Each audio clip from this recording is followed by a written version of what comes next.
തീർച്ചയായും നമുക്ക് സി കെയിലേക്ക് പോകാം. സി കെ സിത്താരയിൽ ഇപ്പോഴും തുടരുന്നുണ്ട്. സി കെ, അവിടുത്തെ ഒരു ദുഃഖസാന്ദ്രമായ ഒരു അന്തരീക്ഷമുണ്ടല്ലോ, ദുഃഖം ഘനീഭവിച്ചു നിൽക്കുന്ന ആ ഒരു അന്തരീക്ഷം. അവിടേക്ക് ഇപ്പോഴും സാഹിത്യകാരും എം ടി ഇഷ്ടപ്പെടുന്ന, എം ടിയെ സ്നേഹിക്കുന്ന ആളുകളുമൊക്കെ എല്ലാവരും എത്തിക്കൊണ്ടേയിരിക്കുകയാണ് ഇപ്പോൾ ഈ നിമിഷവും.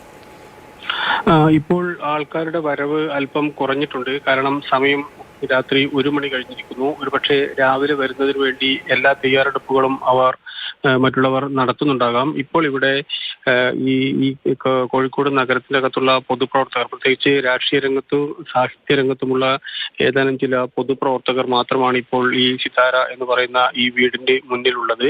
ഇപ്പോൾ ഔദ്യോഗികമായി ഈ മൃതദേഹം സംസ്കരിക്കുന്നത് സംബന്ധിച്ചും പൊതുദർശനം സംബന്ധിച്ചുമുള്ള വിശദാംശങ്ങൾ വന്നിട്ടുണ്ട്. 5 മണിയോടുകൂടി മാവൂർ റോഡ് ശ്മശാനത്തിലായിരിക്കും സംസ്കാരം നടക്കുക. 4 മണിവരെ ഈ സിതാര എന്ന് പറയുന്ന വീട്ടിൽ അദ്ദേഹത്തിന്റെ ഭൗതിക ശരീരം ഇവിടെ ഉണ്ടാകും, ആൾക്കാർക്ക് വന്ന് കാണുന്നതിന് വേണ്ടി. അതിനുശേഷം 4 മണിക്ക് ഇവിടെ നിന്ന് മൃതദേഹം എടുക്കുകയും 5 മണിയോടുകൂടി സംസ്കാര ചടങ്ങുകൾ പൂർത്തിയാക്കുകയും ചെയ്യും.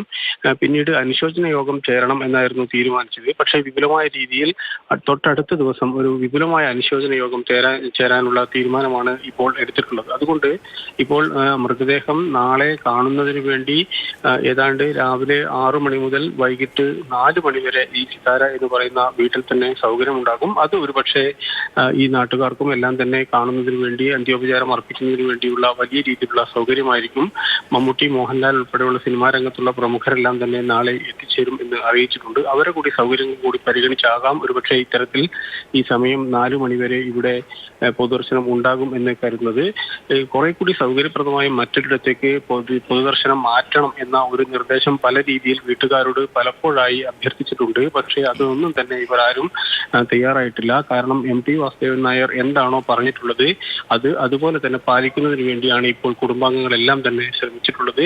അതുപ്രകാരം ഒരു കാരണവശാലും ഇവിടെ നിന്ന് മൃതദേഹം മറ്റൊരു സ്ഥലത്തേക്ക് പൊതുദർശനത്തിന് കൊണ്ടുപോവുകയോ വിലാപയാത്രയായി കൊണ്ടുപോവുകയോ ചെയ്യില്ല. ഇപ്പോൾ നമ്മൾ നേരത്തെ തന്നെ കണ്ടതാണ്, ആംബുലൻസിൽ സ്വകാര്യ ആശുപത്രിയിൽ നിന്നും ഈ വീട്ടിലേക്ക് കൊണ്ടുവന്നത്. ഒരു സാധാരണ ആംബുലൻസിൽ യാതൊരു ഔപചാരികതയും ചടങ്ങുകളോ ഒന്നും തന്നെ ഇല്ലാതെ നേരെ കൊണ്ടുവരികയായിരുന്നു. ഇനി അതുപോലെ തന്നെയായിരിക്കും ഇവിടെ നിന്ന് ഈ ക്രിമിറ്റോറിയത്തിലേക്കുള്ള അദ്ദേഹത്തിന്റെ അവസാനത്തെ യാത്രയും ഉണ്ടാവുക. അതെല്ലാം തന്നെ എം ടി വാസുദേവൻ നായർ എന്ന ഈ മഹാനായ സാഹിത്യകാരൻ അവരുടെ കുടുംബാംഗങ്ങളോടും അവരുടെ ഏറ്റവും അടുത്ത ബന്ധുക്കളോടും പറഞ്ഞിരിക്കുന്നത് എല്ലാം തന്നെ അക്ഷരം പ്രതി അതുപോലെ പാലിച്ചാണ് ഇപ്പോൾ ഈ കാര്യങ്ങളെല്ലാം തന്നെ നടക്കുന്നത്. ഈ വിലാപയാത്ര എന്ന രീതിയിൽ പാടില്ല എന്നും ഇത്തരത്തിൽ പൊതുദർശനം എന്ന രീതിയിൽ പാടില്ല എന്നും എല്ലാം തന്നെ അറിയിച്ചിട്ടുണ്ട്. അതനുസരിച്ചാണ് ഇപ്പോൾ ഉള്ളത്. സ്വകാര്യമായി അദ്ദേഹത്തിന്റെ വീട്ടിലെ സ്വീകരണ മുറിയിൽ അദ്ദേഹം സാധാരണ രീതിയിൽ ഇരിക്കുകയും എഴുതുകയും ചെയ്യുന്ന ആ മുറിയിൽ ആണിപ്പോൾ ഈ മൃതദേഹം ഉള്ളത്. അതിനകത്ത് അവിടെ തന്നെയായിരിക്കും ഇനി നാളെ 4 മണി വരെയും ഉണ്ടാവുക.